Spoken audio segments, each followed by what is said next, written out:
Con gran gozo y placer nos volvemos hoy a ver, nuestras manos otra vez estrechamos. Se contenta el corazón ensanchándose de amor, todos a una voz a Dios gracias damos. Bienvenido, bienvenido, los hermanos de aquí. Bienvenidos los hermanos que están por allá en Google Meet, también virtualmente con nosotros conectados.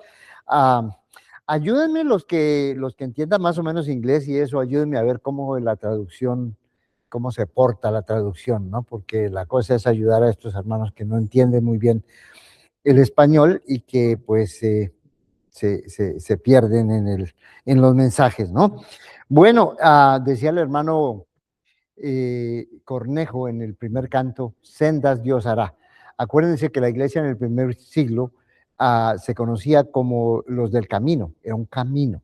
Dios iba abriendo caminos, esa era la idea. Dios iba abriendo sendas, iba abriendo caminos. Es el mismo camino, es el camino que Dios había preparado desde antes de la fundación del mundo, el camino que Jesús nos enseñó, porque Jesús dijo, yo soy el camino, la verdad y la vida, pero Dios está caminando con nosotros. No es que hay un camino y que nosotros tenemos que caminar solos, es que Dios va caminando con nosotros y va abriendo esos caminos para que podamos realmente andar por esos caminos. Entonces, cuando hablamos de caminos, cuando hablamos de avanzar, de caminar, de emprender un recorrido y sobre todo un recorrido hacia adelante, pues obviamente que hay retos en ese camino. Todo camino tiene retos, ¿no? De repente surgen cosas en el camino que hay que hacerle frente, ¿no? Eh, Impedimentos, barreras, peligros, animales, qué sé yo. Vas caminando, especialmente, bueno, aquí también en los freeways, tienes que estar pendientes porque pues en cualquier momento un carro, cualquier cosa puede pasar, un accidente. Entonces hay retos en el camino. Hoy vamos a hablar de uno de esos retos, particularmente uno de esos retos que encontramos en Hechos, en el capítulo 6, versículos 1 al 7, que tiene que ver con cómo el amor de la iglesia se pone a prueba. Ahí hay un reto, ellos están caminando, es una iglesia que está avanzando, está caminando, está luchando, pero de repente su amor se pone a prueba. En la segunda parte de Hechos, en el capítulo 6, versículos 8 al 15, tenemos un reto tremendo porque los enemigos del evangelio se oponen a la predicación de un hermano que se llamaba Esteban, y el desenlace es muy lamentable en el capítulo 7. Pero estamos hablando acerca de los retos de la iglesia y vamos a comenzar con un breve recorrido sobre lo que vamos a ir diciendo, ¿no? El amor se pone a prueba. Aquí está el reto. Hay una gran necesidad en la iglesia. Cuando la iglesia avanza, cuando caminas, cuando creces. Nosotros decimos, ay, queremos crecer más y ahorita nos quejamos que somos poquitos, que quisiéramos ser muchos. Si somos capaces de tener más personas, ¿qué va a pasar cuando entre más y más personas vengan? ¿Se acuerdan ustedes que la iglesia del Nuevo Testamento creció exponencialmente? 3,000, 5,000, 8,000 personas. ¿Qué vas a hacer con 8,000 personas? ¿Qué vas a hacer con 5,000 personas? Entre más personas están en la iglesia, más grandes son las necesidades. Debemos preguntarnos, ¿podemos solventar las necesidades que tenemos nosotros, que somos poquitos? Si nosotros que no podemos solventar nuestras necesidades, entonces, ¿cómo podemos esperar solventar las necesidades a medida que la iglesia crece, ¿no? Bueno, aquí a la iglesia primitiva se le presentó un tremendo reto porque la necesidad se hizo enorme, ¿no? Hubo una tentación, que eso está presente siempre, la tentación a discriminar. Los seres humanos somos así. Tendemos a discriminar a personas que son diferentes a nosotros por una u otra razón, miramos a otros con cierto desprecio, y bueno, eso sucedió en la iglesia del primer siglo. Se presentó un problema dentro de la iglesia, obviamente. Si hubo discriminación, si hay una gran necesidad, si la necesidad no se está atendiendo como se debe atender, pues obviamente que va a haber la murmuración, ¿verdad? Y hay un riesgo. El riesgo es asustarse por lo que está pasando, asustarse por la magnitud del trabajo, cansarse ante la magnitud del trabajo, sentirse derrotado por la cantidad de trabajo que hay. El riesgo es atender a las necesidades más urgentes y dejar otras cosas de lado. En la iglesia del primer siglo tuvo ese riesgo y finalmente, pues gracias a Dios que el Espíritu Santo dirigió a la iglesia, porque la iglesia estaba dispuesta y abierta a escuchar la voz del Espíritu. El Espíritu Santo dirigió a la iglesia para tomar decisiones y hacer acciones sabias, ¿no? Entonces, vamos viendo esos diferentes retos que fue teniendo la iglesia, ¿no? Veamos Hechos capítulo 6, versículo 1. Le vamos a pedir a un hermano que nos lea y tenemos el versículo enfrente.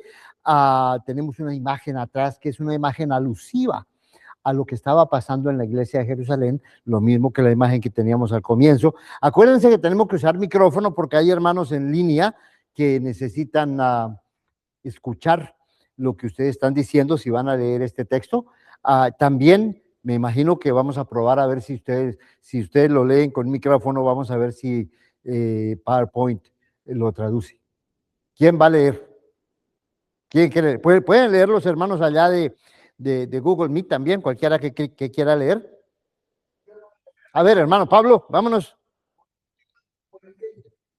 Por aquellos días, al multiplicarse el número de los discípulos, surgió una queja de parte de los judíos helenistas en contra de los judíos nativos, porque sus viudas eran desatendidas en la distribución diaria de los alimentos. ¿Qué tenemos ahí? El problema. Estamos hablando, aquí tenemos el cuadrito de cómo fue evolucionando todo esto. Estamos hablando de los primeros 5 años de la iglesia, más o menos, ¿no? Cómo fue la iglesia creciendo, cómo fue avanzando, cómo fue caminando en estos primeros 5 años de la iglesia. Nosotros llevamos aquí, que estamos hablando de 45 años o algo así, ¿verdad? Tal vez no tanto. ¿No tanto? Bueno, ¿41? No estoy tan mal. 41 años más o menos, ¿verdad? 41 años. Bueno, aquí, sí, pero la iglesia aquí desde cuando estaba en la Seymour y antes en la Sunset y antes en la Pearl, llevamos bastante tiempo recorrido. Aquí estamos en la iglesia en Jerusalén, que comenzó por ahí en el año 30, 33 más o menos. Han pasado 5 años de ese caminar de la iglesia y ha sido un caminar excelente. La iglesia está corriendo realmente, el camino es amplio, hay mucha alegría en ese caminar de la iglesia primitiva y hay varias cosas que están pasando, ¿no? Lo primero que estamos notando es que la iglesia del Nuevo Testamento aceptó lo que llamamos el reto profético. Ustedes lo pueden ver ahí. Aceptó el reto profético. ¿Por qué un reto profético? Porque la iglesia se dio cuenta que ellos eran el cumplimiento de las profecías. La iglesia cayó en cuenta y dijeron, nosotros somos los que estamos cumpliendo todas las esperanzas que se sembraron y se cultivaron y se fracasaron también en el Antiguo Testamento, pero ha llegado la hora en que esas promesas se están cumpliendo. La iglesia sabía que era esa imagen profética, el cumplimiento de todo lo que se había dicho en el Antiguo Testamento. Así se entendía la iglesia, ¿no? Entonces ellos aceptaron desde el primer momento ese reto, porque claro, Jesús los había encaminado en ese sentido. En sus 3 años de enseñanza, Jesús les había hablado acerca del reino de Dios, del cumplimiento del reino de Dios, y los discípulos sabían muy bien qué era lo que Cristo les estaba diciendo. Los apóstoles pasaron 40 días hablando con Jesús después de su resurrección, aprendiendo acerca del reino, y ellos sabían muy bien y enseñaron a la iglesia. Los primeros cristianos entendieron el significado de ser una iglesia profética, ¿no? Una iglesia profética no quiere decir una iglesia que tiene profetas y habla del fin del mundo y habla de que el rapto y que va a pasar esto y eso. No, una iglesia profética es una iglesia que cumple su vocación como cumplimiento de las profecías, como cumplimiento de las esperanzas de Israel. Veamos varios textos aquí, a ver quién nos quiere leer. Éxodo capítulo 22, versículo 22. Éxodo capítulo 22, versículo 22. Con un micrófono, los que van a leer. Tenemos también Deuteronomio 10, 18. Tenemos Deuteronomio 14, 20. Tenemos el Salmo 72, 1. Y luego el versículo 12 y 13. Y luego tenemos el Salmo 146, 9. Todos estos son textos del Antiguo Testamento que pudiéramos multiplicar, pudiéramos hablar mucho más de este texto, pero estos son algunos que nos muestran cómo era que en el Antiguo Testamento se vislumbraba el reino de Dios, se vislumbraba las promesas que Dios había hecho. Entonces vamos a Éxodo capítulo 22, versículo 22. A ninguna viuda ni huérfano afligiréis. Bien, hermana, aquí estamos hablando de Moisés, dando sus leyes al pueblo. Esta es la clase de nación que yo quiero, esta es la clase de pueblo que yo quiero. Esto es lo que ustedes deben ser para hacer luz de las naciones, para cumplir con su misión sacerdotal que les fue dada allá en el monte Sinaí. ¿Qué es lo que Dios les pide? Por favor, me cuidan a las viudas, me cuidan a los huérfanos. La iglesia en el Nuevo Testamento entendió que eso era parte de su misión profética, ¿sí? Desde el Éxodo. Por eso los vemos aquí con la necesidad de cubrir las urgencias de las viudas.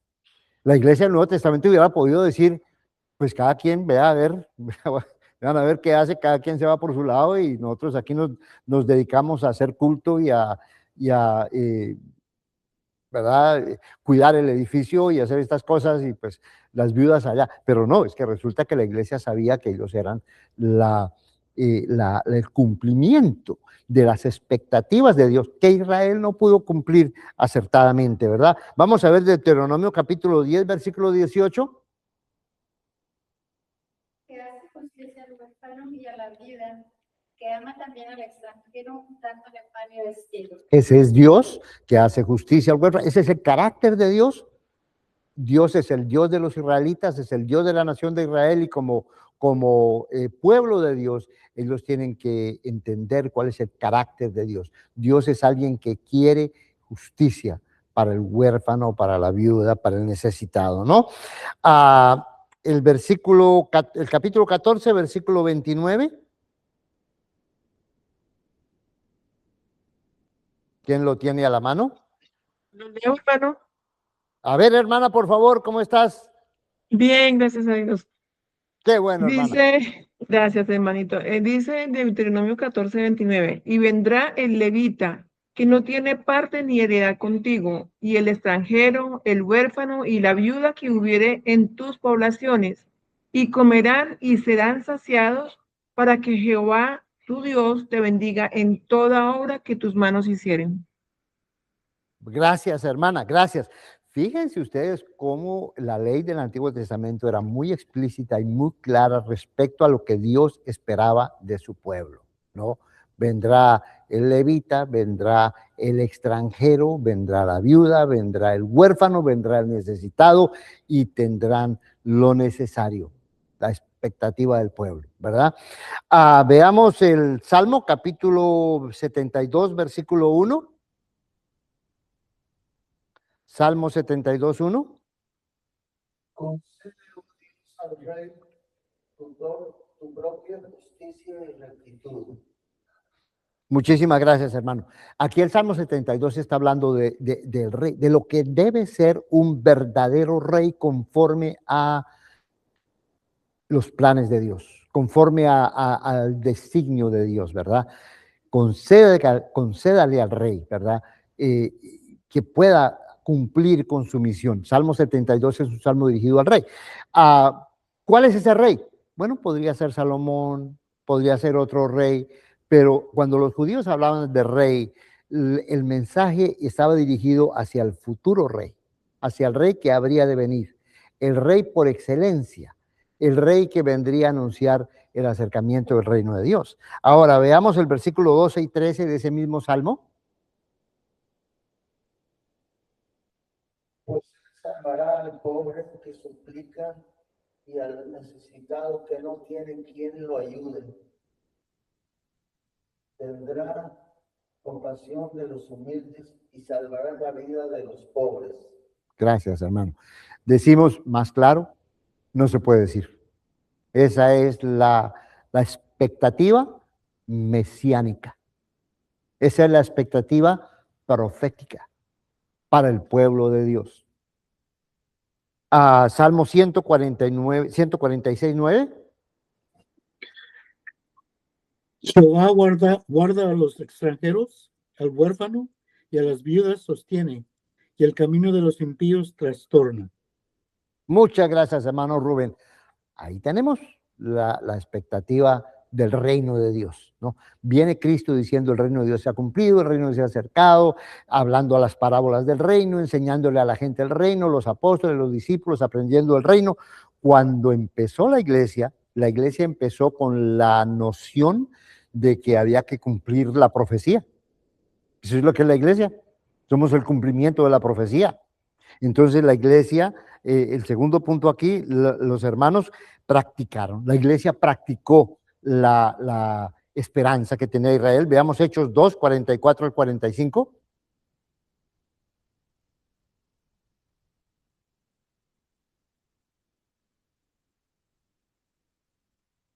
Todos los que habían creído estaban juntos y tenían en común todas las cosas, y vendían sus propiedades y sus bienes, y lo repartían a todos según la necesidad de cada uno. Gracias, hermana. Esto pasó en los primeros días de la iglesia. La iglesia comenzó, 3,000 personas, y muy pronto esas personas empezaron a entender en qué consiste ser una iglesia profética. ¿Qué pasó con nosotros? ¿Qué hicimos cuando nos bautizamos? ¿Qué somos nosotros como iglesia de Cristo? En ese momento ellos empezaron a decir, esto lo tenemos que hacer. Y empezaron a hacer movimientos radicales, ¿no? Para tratar de solventar las necesidades de las personas necesitadas. La iglesia creció mucho como resultado de su misión profética. La iglesia creció mucho. Vamos a ver Hechos 2:47. Hechos 2:47. Alabando a Dios y teniendo favor de todo el pueblo. Y el Señor añadía cada día a la iglesia los que habían de ser salvos. ¿Qué dice? El Señor añadía todos los días iban llegando personas a la iglesia. ¿A cuál iglesia? La iglesia que estaba cumpliendo su labor profética, su vocación profética, ¿no? Hechos capítulo 5, versículo 14. De los que creían en el Señor se aumentaban más gran número, así de hombres como de mujeres. Gracias, hermana. Los que creían se iban aumentando más y más y más. Claro, cada día habían convertidos, cada día había más personas. La iglesia va creciendo, va pasando los primeros años de la iglesia y va creciendo notablemente, ¿no? ¿Qué hace la iglesia? La iglesia continúa su labor. No pierde de vista su misión profética, su vocación profética. Veamos lo que dice Hechos 4, 34 al 35.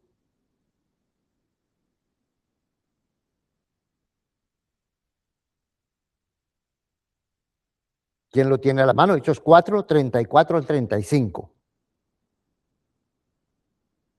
Así que no había entre ellos ningún necesitado, porque todos los que poseían necesidades o casas las vendían y traían el precio de lo vendido. Gracias, hermana. El compromiso era grande. La semana pasada hablábamos del problema de Ananías y Zafira, y antepasada, ¿verdad? Hablando del problema de Ananías y Zafira y cómo la hipocresía se quiso entrar en la iglesia. Pero generalmente hablando, la iglesia estaba tratando de cumplir, tomando medidas drásticas para cumplir lo mejor que ellos podían, la obra, ¿verdad? Lo que ellos entendían que era su vocación profética. Acuérdense ustedes, ellos eran el cumplimiento de lo que Dios había venido anunciando y esperando, ¿verdad? Dice que lo hacían de tal manera que no había ningún necesitado. Sin embargo, cuando llegamos a el capítulo 6, vemos que sí había necesitados.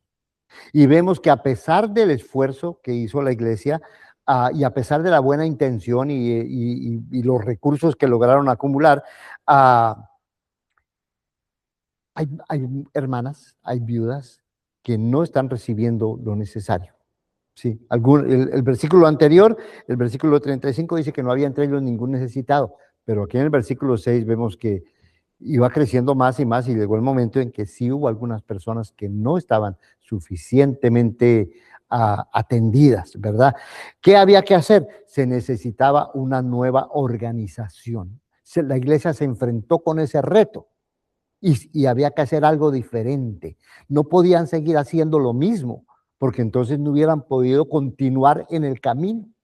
Si vamos por el camino y se hace necesario algún cambio, alguna novedad, necesitamos enfrentar esos cambios, ¿no? A veces nosotros quisiéramos quedarnos en el mismo camino, pero si nos quedamos haciendo siempre lo mismo, ¿qué va a pasar? Vamos a patinar en el mismo lugar.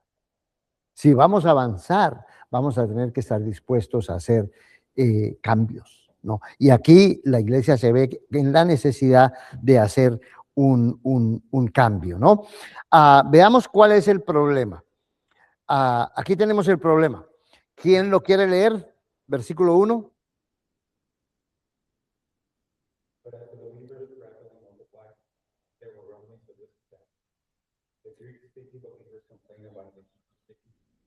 Saying that their meals were being discriminated against the native Israelites. So the 12 called a meeting of all the believers. They said, we apostles should spend our time teaching the word of God, not running a food program. And so, brothers, so like 7 men who are well respected. Ok, parémosle ahí. Estamos viendo el problema en el versículo 1, ¿verdad? ¿Qué pasó?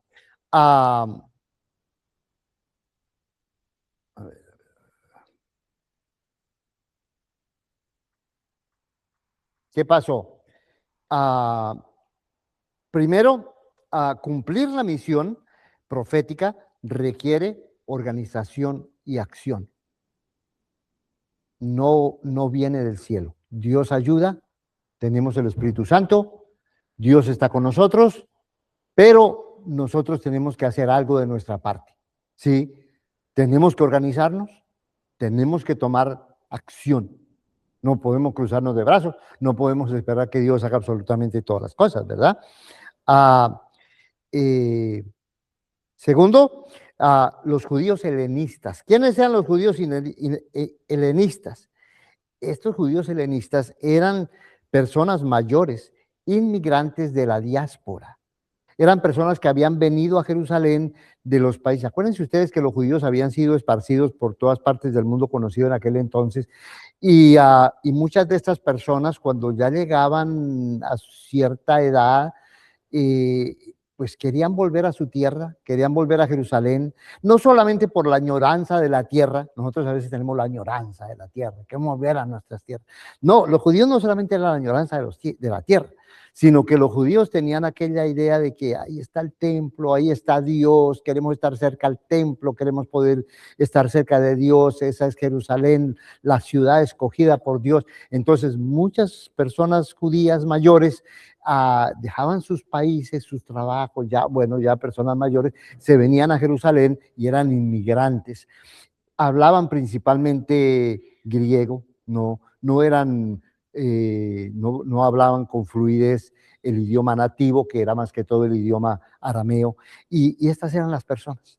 Claro, había muchas viudas, porque los que habían llegado eran personas mayores. Se morían los maridos y se quedaban las viudas y se quedaban con necesidad las hermanas. Y muchos de estos se habían convertido, muchas de estas mujeres se habían convertido y necesitaban el apoyo de la iglesia, ¿no?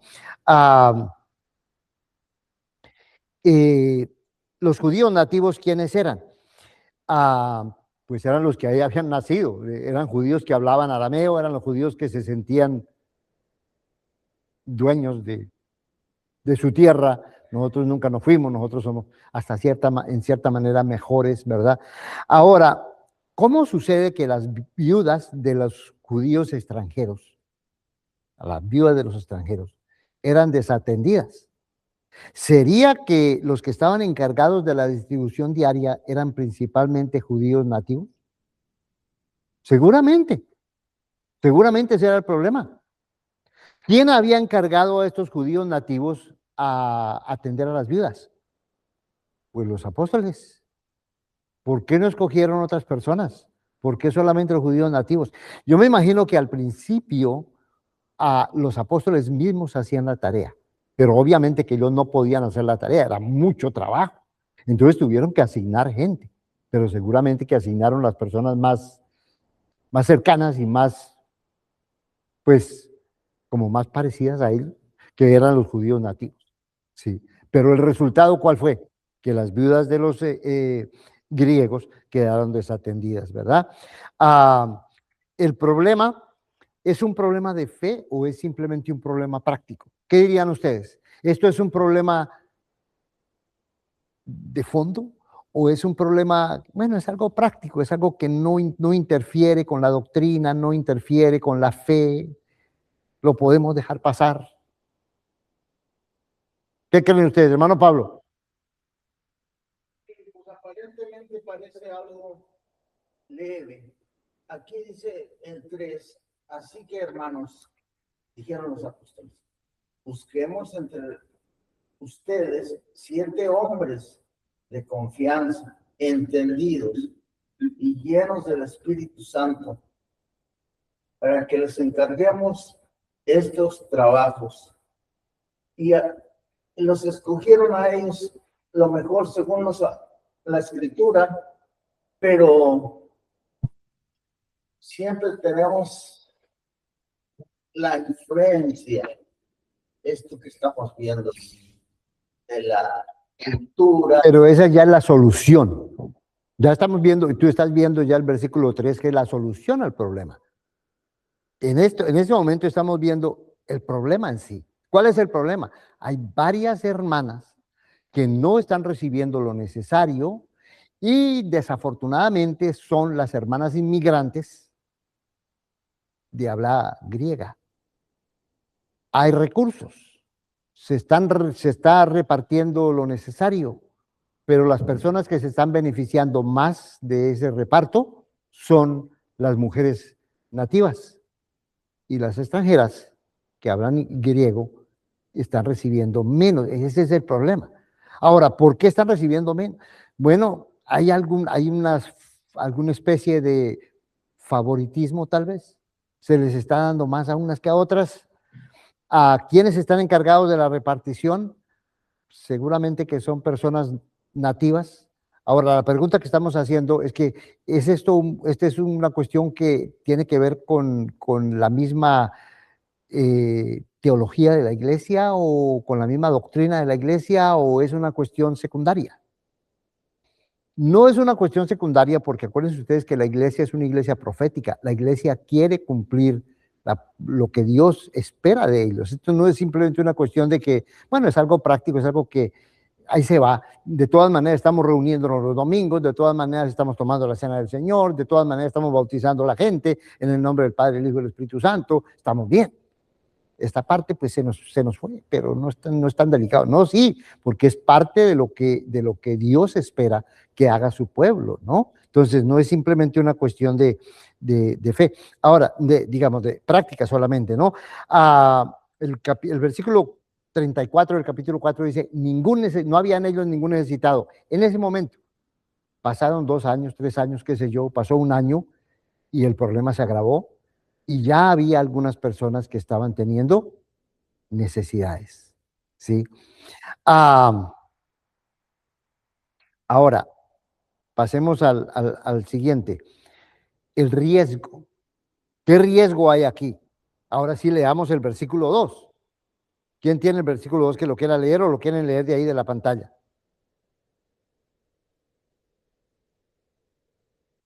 Entonces los dos se convocaron a la congregación de los discípulos y dijeron, no es conveniente que nosotros descuidemos la palabra de Dios para servir mesas. Gracias, hermana. Los apóstoles se dieron cuenta que ellos no podían con el trabajo. Dicen, no es conveniente que nosotros descuidemos la palabra de Dios para servir a las mesas, ¿no? ¿Cuál es el riesgo? En primer lugar, tenemos la comunicación o tenemos la, lo positivo de los apóstoles, la comunicación con el cuerpo, la familia, ¿no? Los apóstoles reunieron a toda la gente. ¿Notaron ustedes? Los apóstoles convocaron a la congregación de los discípulos. ¿Para qué? Para que todo el mundo supiera qué está pasando. Los apóstoles le dicen a la gente, nosotros no podemos dedicarnos a este trabajo. Nosotros no podemos, necesitamos ayuda, porque necesitamos nosotros consagrarnos a la palabra y a la oración, y no podemos. Era importante que el cuerpo entendiera y supiera cuál era la situación. Por los apóstoles convocaron a toda la asamblea. ¿Hubieran podido los apóstoles reunirse ellos solos y decir, hagamos esto? Vamos a reunir, vamos a escoger 7 personas que hagan este trabajo. ¿Lo hubieran podido hacer? Pues sí, fácil. Pero esa no era la idea. La idea era que el cuerpo entero tenía que estar informado, porque la iglesia es un cuerpo. Todos los miembros del cuerpo necesitan saber lo que está pasando. ¿Sí? Entonces la comunicación aquí es importante, ¿cierto? La siguiente cosa aquí, la importancia de las prioridades. Es importante atender a las viudas, pero no podemos descuidar la palabra y la oración, porque son importantes, son igualmente importantes. No se puede descuidar, ¿no? Hubiera sido muy fácil que los apóstoles hubieran dicho, uy, tenemos un problema aquí, estas viudas no están siendo atendidas, los hermanos están descontentos, vamos a ocuparnos para darles lo necesario. Y entonces, ¿qué hubiera pasado con la palabra? ¿Qué hubiera pasado con la oración? ¿Verdad? Entonces, era importante no descuidar estas cosas. La palabra, ¿qué es la palabra? La palabra tiene que ver con la proclamación del evangelio, el anuncio del evangelio, pero tiene también que ver con la edificación de la iglesia. Los apóstoles enseñaban la palabra en la iglesia. La iglesia tenía que aprender y edificarse de la palabra, ¿verdad?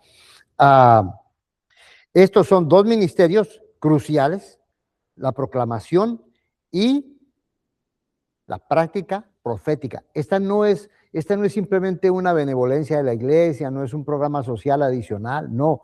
Esta es la práctica profética de la iglesia, es el cumplimiento por parte de la iglesia de las expectativas que se tenían en el Antiguo Testamento, ¿sí? Entonces son 2 ministerios sumamente importantes, ¿verdad?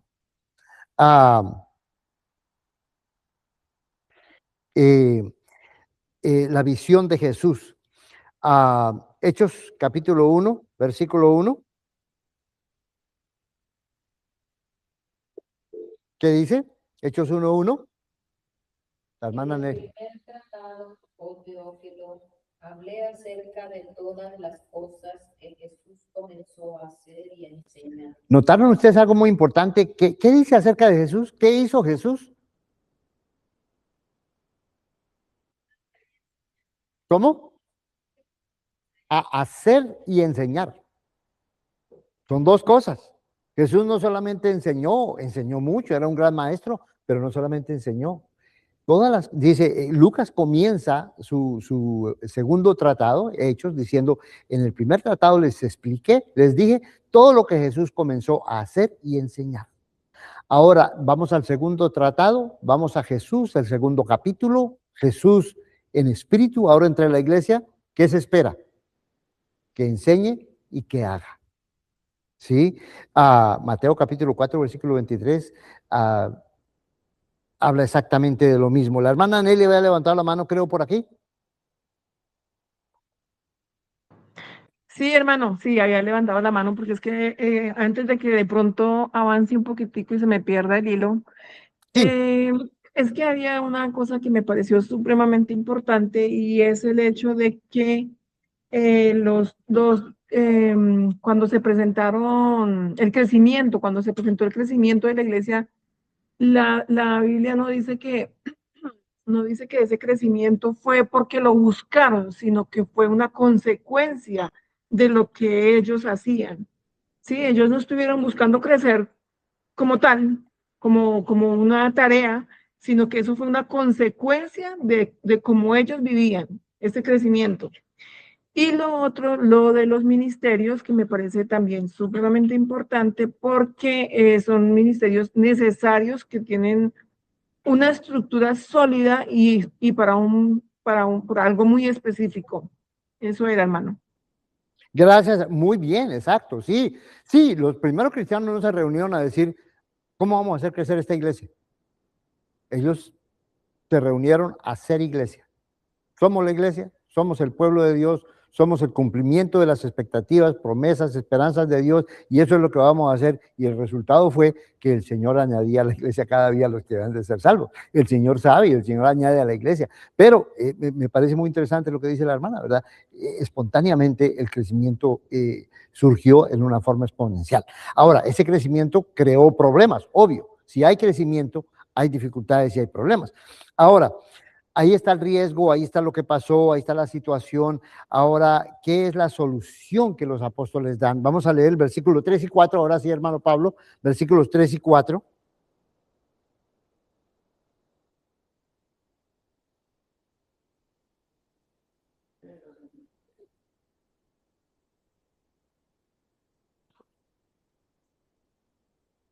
A ver.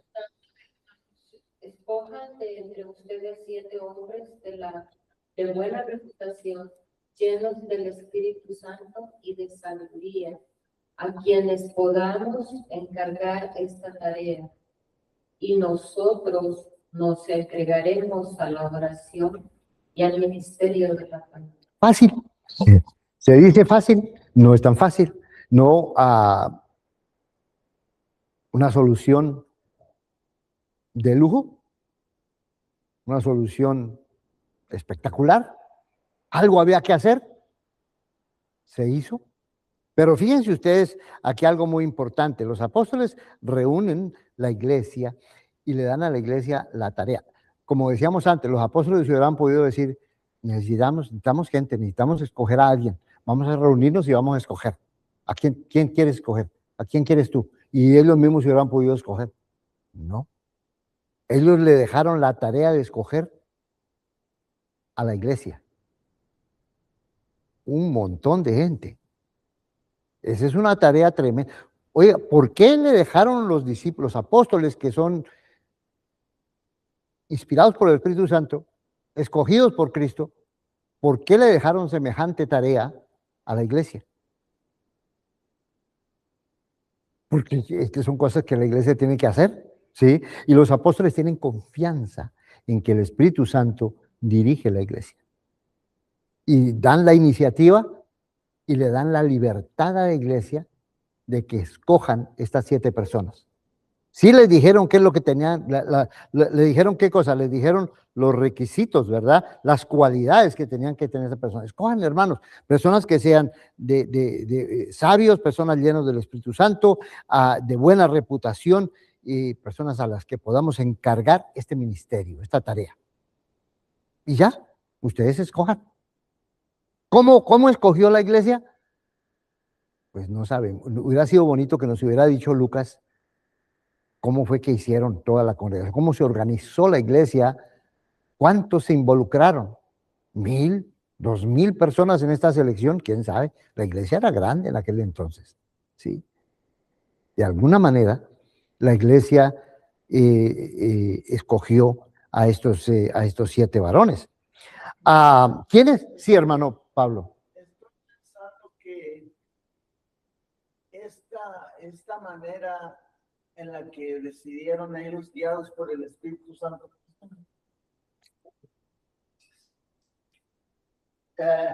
es algo parecido con sus diferencias, ¿verdad? A la mejor forma de que se ha conocido ahorita de dirigir una sociedad, un modo democrático en el que el pueblo, todo el pueblo participa y ponen sus votos ahí. Claro, verdad que hay trampas y eso, pero en el diseño está bien, ya en la ejecución hay chapucitas y eso, pero esto es muy transparente, porque ¿cómo podían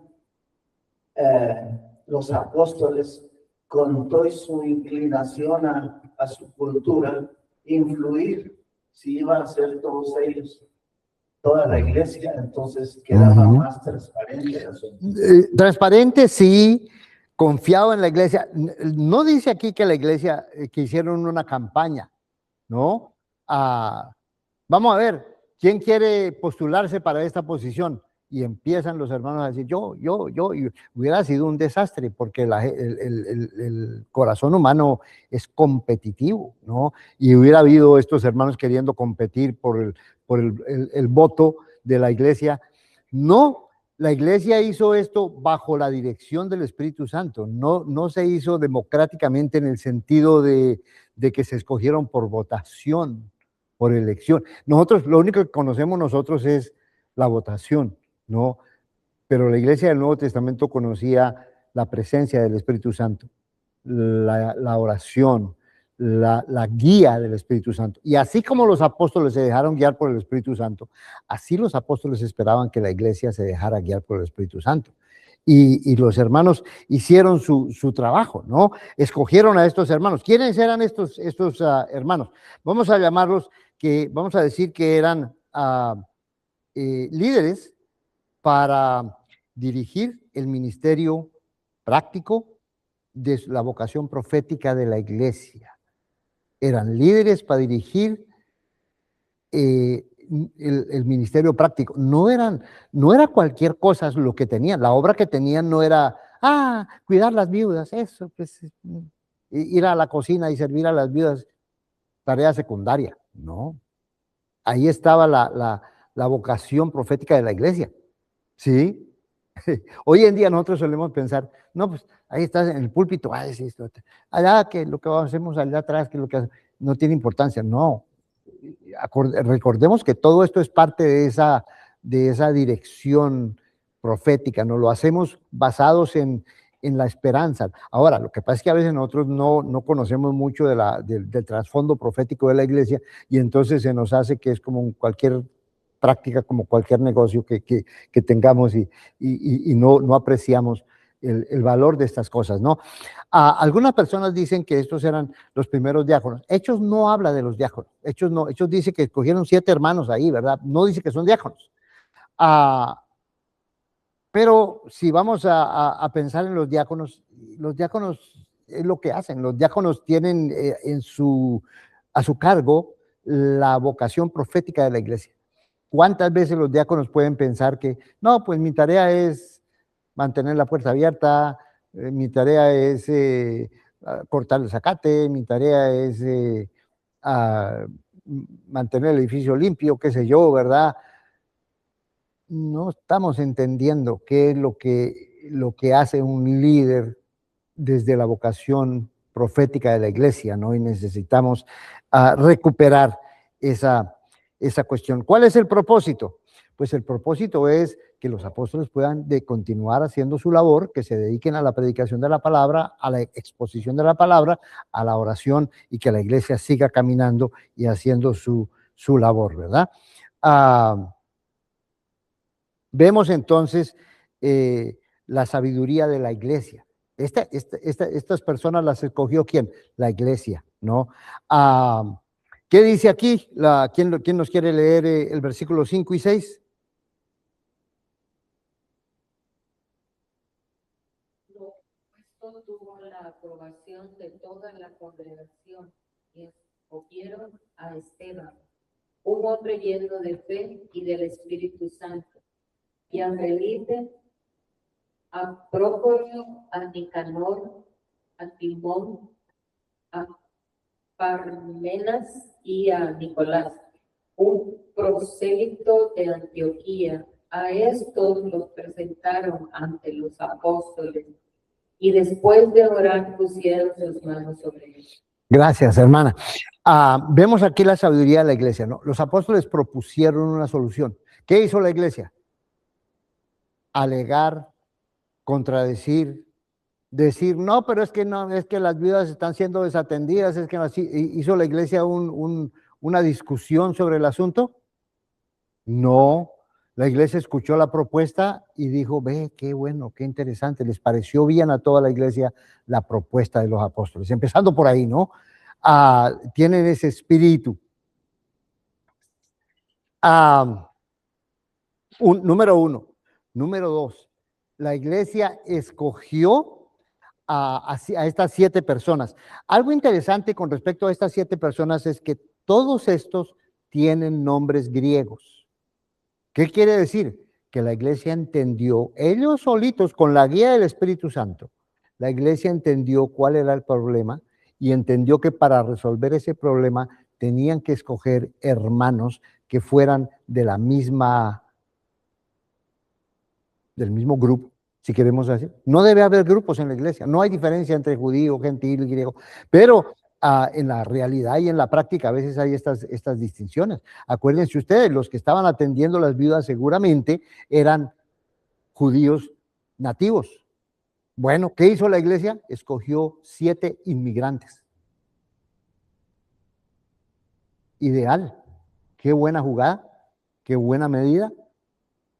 La iglesia guiada por el Espíritu Santo, sin duda alguna que lo hicieron no por votación, lo hicieron con oración, con mucha conciencia, con mucho entendimiento de cuál es la verdadera misión y vocación de la iglesia, y escogieron 7 hermanos, todos ellos inmigrantes.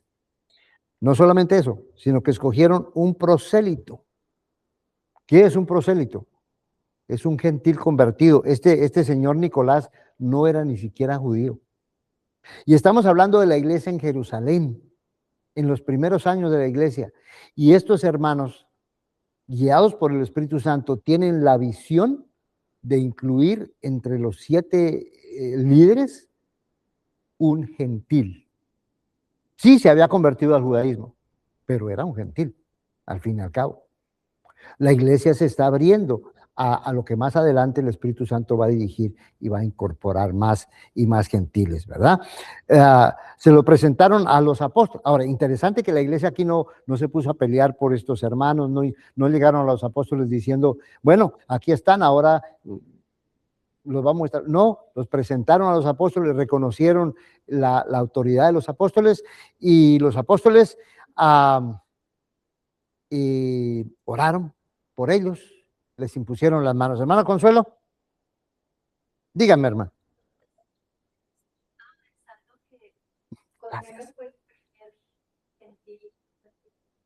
Cornelio fue el primer gentil que no se había vuelto judío, porque había muchos gentiles que se convertían al judaísmo, y del judaísmo se convertían al cristianismo. ¿Sí? Este era uno de esos, era un gentil que se había vuelto judío, pero seguía siendo gentil, ¿no? Se había vuelto judío y era un prosélito, y ahora está vinculado a este grupo, ¿verdad? Gracias, hermano Consuelo, por esa aclaración, muy, muy interesante, ¿verdad? Ahora, los apóstoles les impusieron las manos. ¿Qué quiere decir que les impusieron las manos? Los apoyaron, los respaldaron, pero más que todo, los encargaron al Espíritu Santo. El Espíritu Santo de aquí en adelante los va a dirigir, ¿sí? Esa oración, esa imposición de manos, es una forma de confiar a estas personas al cuidado del Espíritu Santo. Un poco más adelante nosotros vamos a ver que Esteban se fue a predicar. Era un diácono, lo encargaron de cuidar las mesas, pero él no se quedó solamente cuidando las mesas, se fue a predicar. A Felipe también lo encontramos más adelante predicando en otra ciudad, se fue a Samaria. ¿Qué pasó con el cargo que le encomendaron? ¿Por qué los apóstoles no lo llamaron y le dijeron, oiga, nosotros le encomendamos un cargo aquí y usted me abandonó el cargo y se fue para Samaria? Los apóstoles entendieron que una vez que tú le encargas al Espíritu Santo a una persona, es tarea del Espíritu Santo, ¿verdad? Y hay esa liberalidad, hay esa apertura para que según el Espíritu Santo los dirija, estas personas puedan hacer su trabajo. Es bien interesante, ¿verdad? Porque hay ese espíritu de apoyo y de confianza en lo que el Espíritu Santo pueda hacer, ¿no? ¿Cuál es el resultado? Aquí lo tenemos, el resultado.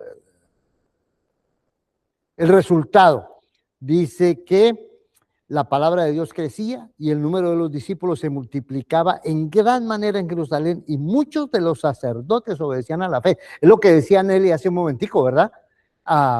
El resultado era espontáneo, ¿no? Muchas personas venían a la fe. Porque, ¿qué era lo que crecía? ¿Qué estaba creciendo? No era la iglesia la que estaba creciendo. Era la palabra. Hay una diferencia. No era la iglesia. La palabra estaba creciendo. La palabra tiene poder. Génesis 1. Dios dijo sea la luz y fue la luz. ¿Sí? Hay separación entre las aguas arriba y abajo y hubo separación. No, la palabra tiene poder. Isaías capítulo 55, 10 al 11. Mi palabra no vuelve a mí vacía, es como el agua, ¿no? Cae, riega y produce fruto. La palabra, ¿no?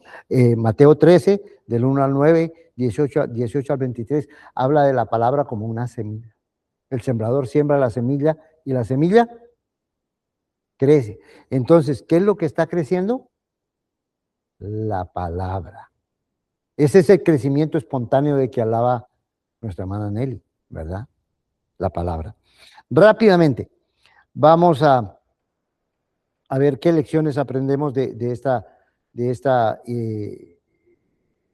historia aquí, ¿verdad? Lecciones, las murmuraciones pueden parecer insignificantes, pero siembran división. Ojo con las murmuraciones. Las murmuraciones pueden parecer nada, pero es muy peligroso.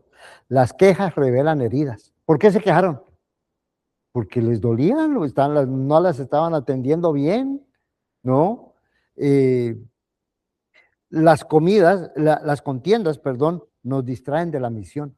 Donde estos hermanos hubieran seguido en esta quejadera y en esta situación, hubieran perdido de vista la misión que tenían, ¿verdad? Orando recibimos la guía de Dios para responder con humildad, justicia y sabiduría. La respuesta de los apóstoles fue humilde, con justicia y con sabiduría.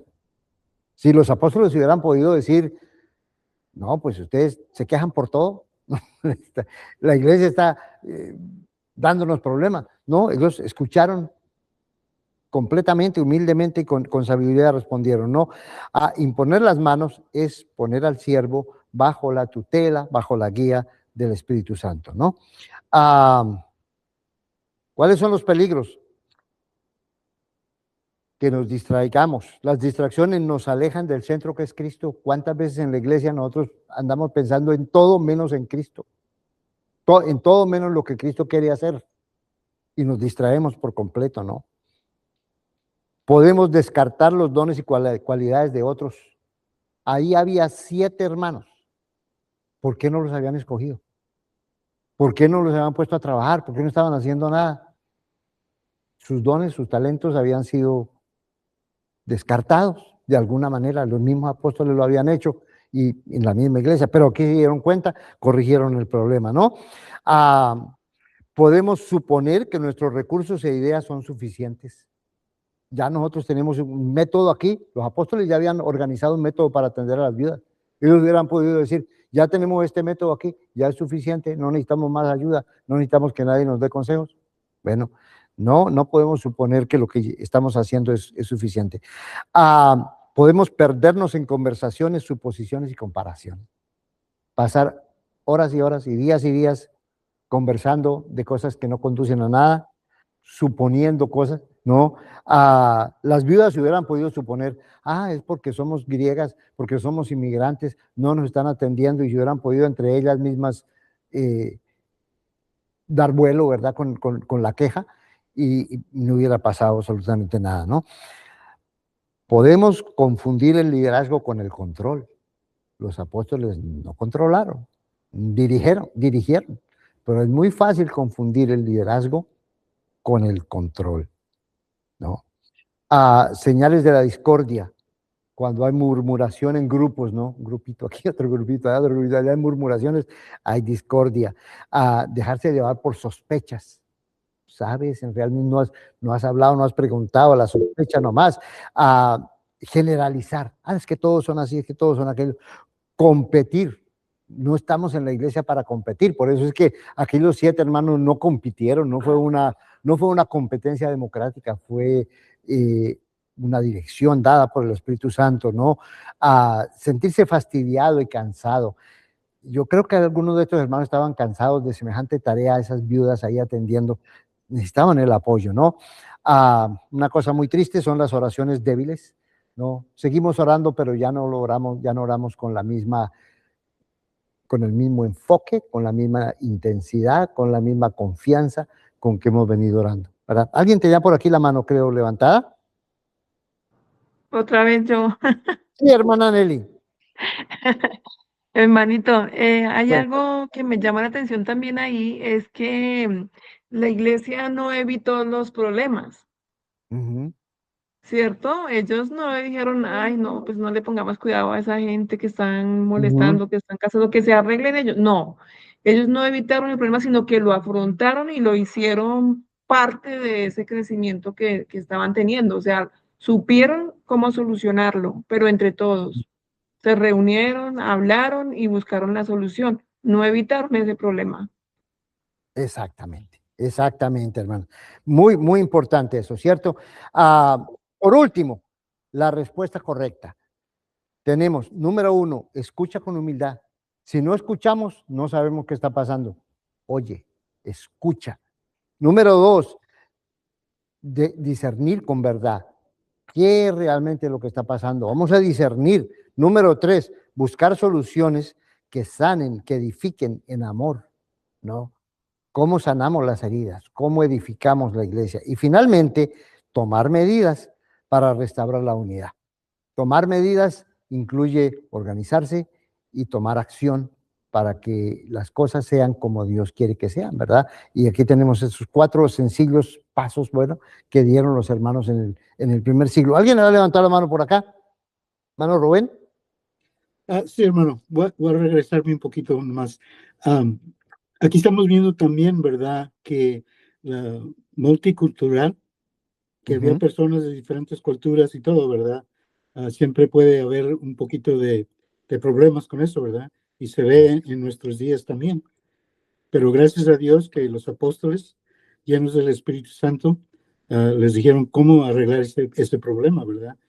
Y estaban listos para escuchar la voz de los apóstoles, así como nosotros estamos listos y debemos estar listos para que el Espíritu Santo nos guíe a las cosas que son correctas, las cosas que debemos de estar haciendo, ¿verdad? Aunque sean los multiculturales, no importa, ¿verdad? Todos somos hijos de Dios y si seguimos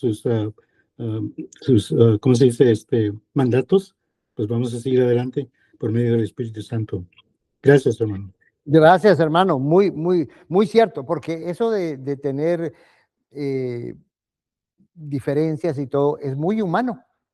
Es inevitable cuando gente, valga la redundancia, cuando gente humana llega a la iglesia, esto tiene que pasar. Es parte de ser humano. Va a haber esas diferencias, esos descuidos, esas cosas que tienen que pasar. Por eso hablábamos de los retos del camino. Vamos caminando juntos, vamos caminando como familia y va a haber retos. Cuando salimos a vacaciones y nos vamos toda la familia a vacaciones, hermano Rubén, ¿verdad? Algo pasa en el camino, muy rico, muy buenas las vacaciones y todo, pero hay retos que hay que enfrentar, hay cosas que se cayó una criatura, que alguien se enojó, que bueno, se presentan las cosas, pero somos familia, resolvemos las situaciones y seguimos adelante. Ahora, somos una familia de 20, de 30, de qué sé yo, esta es una familia de 8,000, 10,000 personas, ¿sí? Entonces, necesitamos entender que sin la ayuda del Espíritu Santo no la podemos hacer. ¿Verdad? Vamos a pedirle, Raúl, ¿nos quieres dirigir una oración? Hoy a ver, nuestras manos otra vez estrechamos. se contenta el corazón ensanchándose de amor, todos a una voz a Dios gracias damos. Bienvenido, bienvenido, los hermanos de aquí.